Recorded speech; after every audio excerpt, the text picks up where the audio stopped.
Welcome once again to Global Reports here on Liberty Television at our Kaduna studios, studio number 1. As usual, we welcome our guests, our viewers from around Africa, from across Nigeria, on Star Time and on GoTV and on Strong Decoder across West Africa, and also people watching us on YouTube and Facebook. And again, we welcome our guest today is Professor Khalifa Dikwa. Welcome, Professor. Thank you. To the studio. Thanks a lot. As usual, we comment and talk about reports, news items from around the world. And this week has been a very interesting week. Last weekend, two-day meeting of G7, I think, over the weekend. It finished on Monday. The G7, which is the economic summit of 7 European countries, together with America, US, Canada, Italy, France, UK, and Japan. So let us watch a short news report from Al Jazeera on the G7 meeting.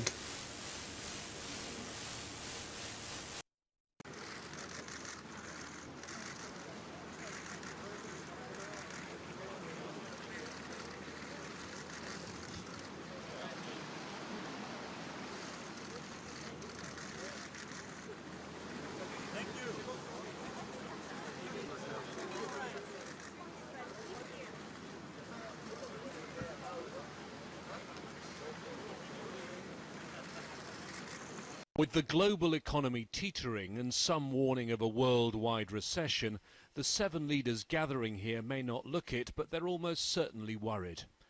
The host, Emmanuel Macron, and the US President Donald Trump seemed relaxed as they sat down on the terrace for lunch. But in addition to the China-US trade dispute currently rattling stock markets, they have their own problems. A new French tax will target US tech giants, and Trump has threatened to retaliate, taxing French wine imports to the US. This, though, would immediately receive an EU response, according to the President of the European Council. I will protect French wine with a, genuine determination for many reasons. And of course, the EU stands by France. If the US imposes tariffs on France, the EU will respond in kind. President Tusk is about to finish 5 years in one of the EU's top 2 jobs, a term dominated by one issue, one that could also cause economic problems across the continent: Brexit. Tusk warned the new British Prime Minister he could go down in history as Mr. No Deal. As he landed, Boris Johnson didn't respond directly, but he did focus on his country's future trading prospects. The state of global trade, I'm very worried about the way it's going, the growth of protectionism, of tariffs that we're seeing. The UK thrives mightily on being an open, outward-looking, free trading nation. That's what we're going to be promoting because I think it's good for the world. Trade wars, talk of recession, Brexit, it's all a very depressing economic picture. The one thing that could bolster the markets would be unity coming out of this G7 summit, but don't expect that. The French presidency of the G7 has already said it's not even seeking a final communiqué. This will be a meeting with discussion, but very unlikely to have any decisions. James Bays, Al Jazeera, Biarritz.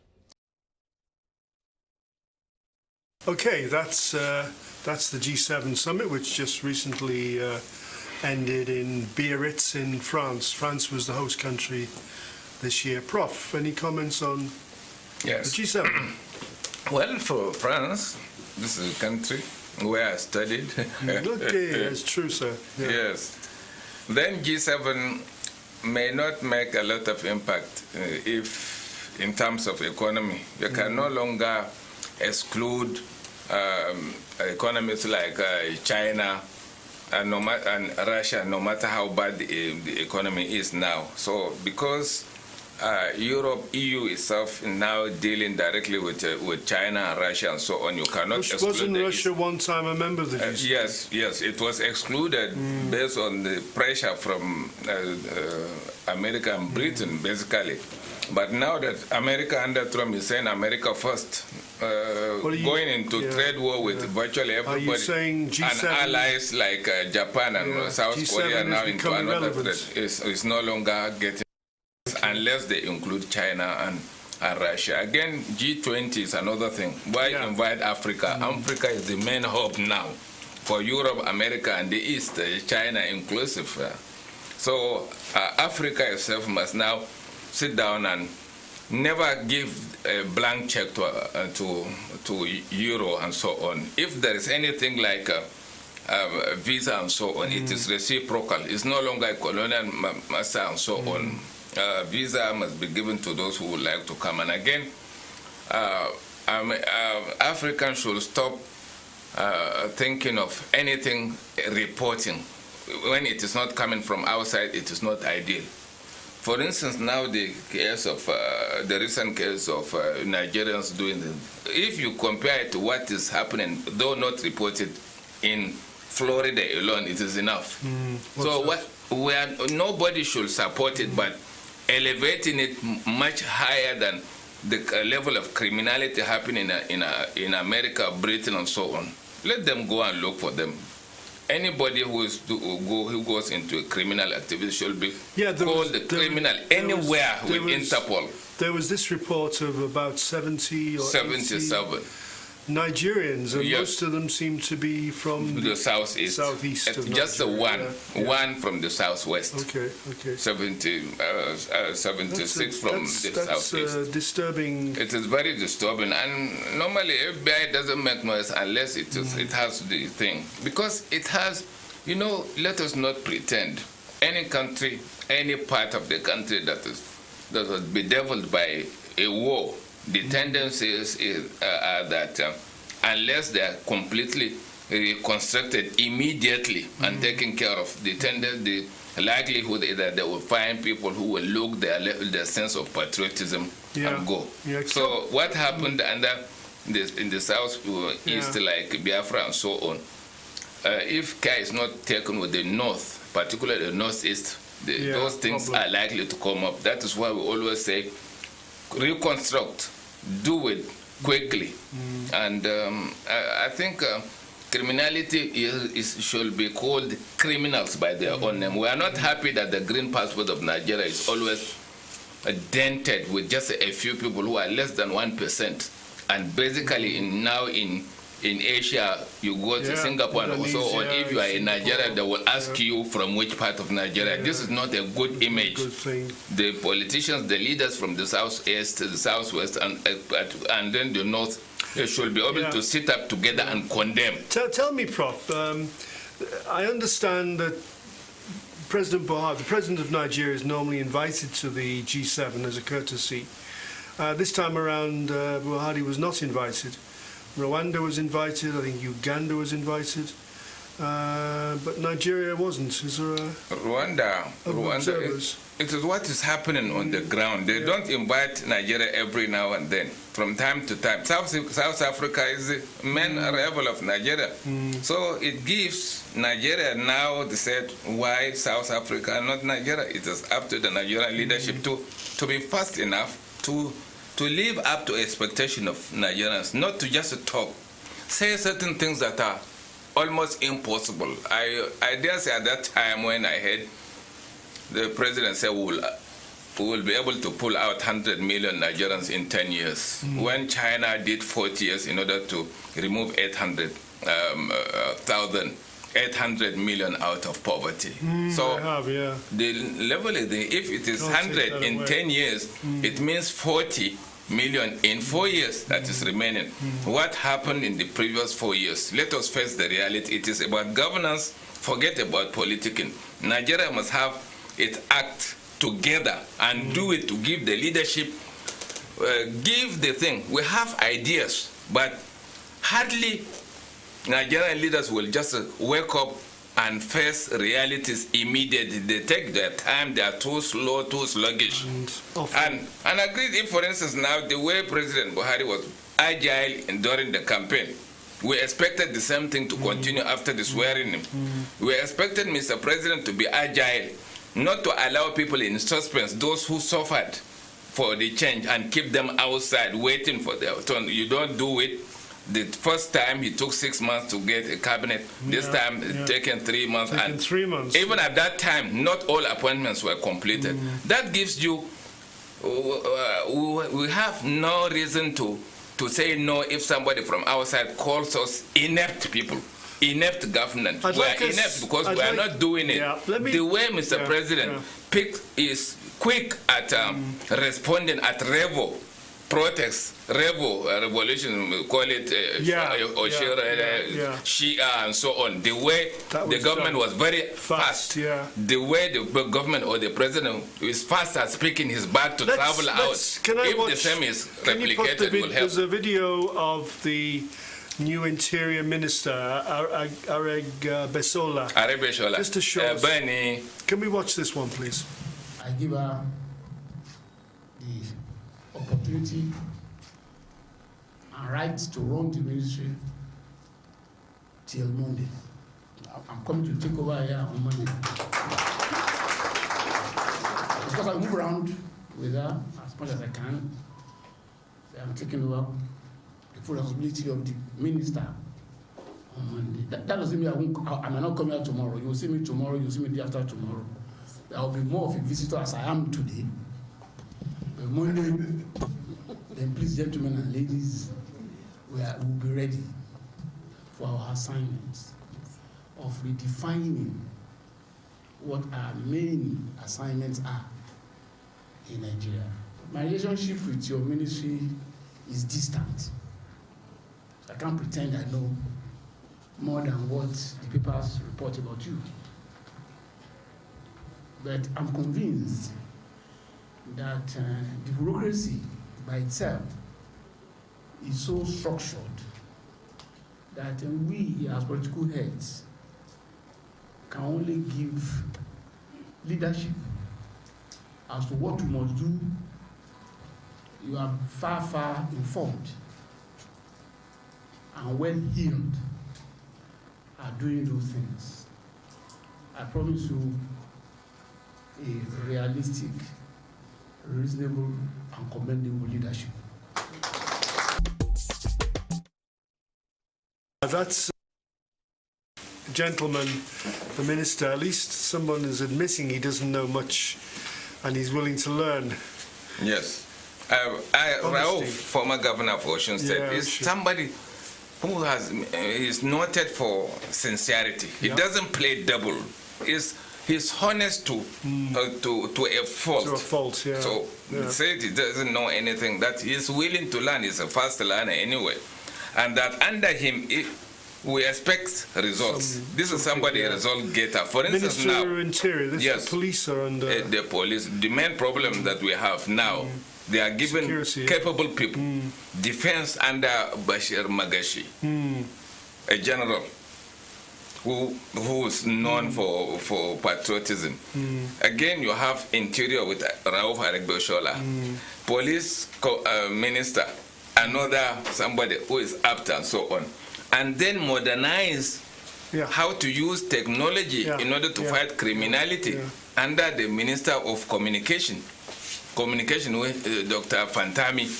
If this set of people are unable to get results within 1 year, it means the problem is somewhere else. Maybe why is it that all along from our change agenda that we came with in 2015, hardly a budget, the release of money from finance, hardly got up to 50%. And therefore, whatever all this budget that's made, people should not, the central governor, the governor of central government, Mr. President, Minister of Finance, who is now incidentally Zainab, which is also a good plus. If funds releases are not up to 70%, it means we are not serious about fixing the security. So war is an expensive war. Those who are fighting Nigeria will spend billions. And it is not a bad thing, it's not a wrong thing to give the security agencies, the defense and security agencies, at least 50% of what they require. But it is an insulting thing to say it's not even up to 30%. Some are 18, 20%. Haba. This is not good for us. All our eyes are on these people. And add somebody from the Niger Delta now, Professor Khalifa. Okay.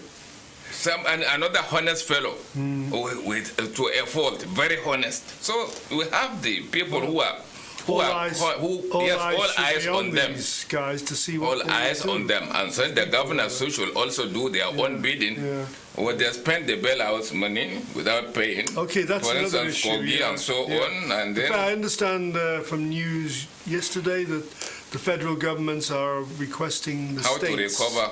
To recover back the years, recover the bailout money. Yeah, they spent it. They spent it. They did not. Some of them did not pay the salaries and so on, for which mainly the bailouts were for things. Agreed. A state like Kogi, which is bracing up for another election. Yeah. Kogi inherited a lot of debts in terms of salary and allowances and so on, but did not do enough after getting the bailouts and so on. It's only working up because of election and so on. Kogi is another Zamfara if care is not taken. Why would you say the party at the national level, politically, should intervene and make sure that if the present governor is not fit, is not likely to win the ticket, it's better not to allow him to run and allow somebody else than I said, out of 16, 12 of those are screened out, not qualified, and allowing just a feeble ones, 4 of them, to be with him, the sitting governor. That was the same thing that happened in Zamfara, and they lost the seat. The losing of in Zamfara, for instance, is a plus. It's a plus. It was a blessing in disguise in terms of security. New today. Governor Maradan, almost 80 days now. No kidnapping, no killing, and so on. All this. And so it means the killing, all these things that are happening, most of them are politically minded, because the politicians buy arms and give those people and abandon the boys afterwards. And therefore it is more of politics. Sometimes I say this democracy is not good for us. That's a scary thought. Very scary. And so many state governments spent the money without even paying the arrears and of pensioners and so on.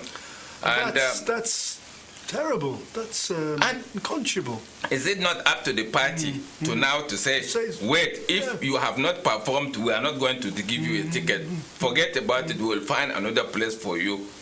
Let somebody who will win for us the ticket than to allow the person who is actually. So by denying 12 others, the possibility is that the 12 will gang up now and join the opposition to help the candidate of the opposition, PDP, to defeat. And this is not time for Nigerians to use power and money to remain, because if something fishy is done to remain in power without the actual voting, the possibility is that the tribunal will take away that power. And again, I say the party should talk to prevent what happened in Zamfara Rivers. Was it not the fault of the party or Mr. President himself not to have taken, not to have talked to Tony Cole of Rivers, of Rivers, and then Senator Magnus Abe, and eventually they lost it. They divided their votes. The same thing happened. The party was not fit, was not talking, did not talk to when they started having problem in Kano between Konkoso and Ganduje. And eventually you had more problems. The same thing in Kaduna when Shehu Sani started having problem with Governor El-Rufai. the party or the president as a father to all did not intervene to talk. So if this kind of scenario continues, for goodness sake, by 2023 people will look for another party because whoever did the wrong thing in PDP now joined the APC and became a saint. And therefore it is just a mischievous to even talk about corruption and so on when people who did the wrong thing now they are sent in the ruling party. And to us, academically, we say it's not academic, that's the reality. Nigerians should brace up for people of integrity irrespective of the party. If the Republicans in America are now losing, the establishment is losing, has lost, in fact, to Donald Trump. And Democrats now are ganging up against the Republicans to kill it once and for all.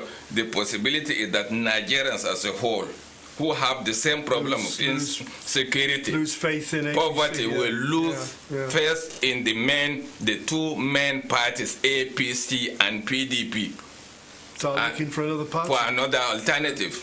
And not with a third party, third alternative, the way President Obasanjo, who ought to keep quiet, because he planted the seed of discord, the seed of corruption, the seed of insecurity. He should keep quiet. He should keep quiet. It's not up to him to talk on behalf of the people of Nigeria. Nigerians should forget about a party like PRP may come up. Well, PRP, perhaps another party. PRP is good, but is it a national party? Yeah, it's not. It's so you should have a party that will bring together the North and the South. PRP should try and reach out. Already, our friend, our former ASU president, is already. They said he's in PRP. Former INEG chairman, Professor Tahiru Jega. Chairman of PRP is Bello. Right, Bello? The chairman, the national I wouldn't know, but it is likely because it is the only party now remain with ideology so far. The ideology has never been lost. As soon as, at that time when Governor Balarabe, who is alive now, as soon as he became governor, all the things, the programs were there. They just appointed their own people, advisory boards from the likes of Bala, Usman, and so on. They started having their problem. And you imagine somebody who had been there waiting for 12 years under President Buhari for 12 years, but you win, and then you waste 6 months in order to get even a constitutional thing for 6 months. But isn't our problem Nigeria is a big country, for goodness sake. We don't have political party. We have convenient vehicles. And again, yes, convenient vehicles. But again, I dare say after Brooks is that it is wrong. If now Turkey is very strong, and every part of the world will like to do business from east and the west, deal with Turkey. It means because Turkish president is backed by the military. You cannot call yourself a politician and start blaming the military for all what is in. The military did not rule alone. They had their own civilians. It was the civilians who even put together the Constitution 1979 and prior to that. It is just scapegoating the military. And I'm not standing for the military again, because the military recently, under democracy, lost a lot of its own integrity because the politicians were sabotaging the military. Imagine now, as a president, as a general, giving all the money for just a 3 to Kano airplane to come only in 2021. In between, many people will get killed. Why not do the same thing and get it the way we got it from Ukraine in the past? We can have our tankers, APCs, we can have our planes from Russia, from China, from Ukraine, and anywhere. Why putting all our eggs in one basket?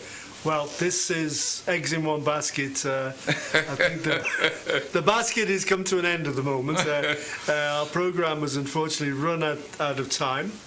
And I would like to thank our guest, Professor Dikwa, thank you, for once again joining us. And we'd like to thank the studio crew, the control room crew, and the production crew of Liberty Global Reports. And we would like to ask you to join us same time same place. And please keep watching Liberty Television and keep watching Global Reports. Good night.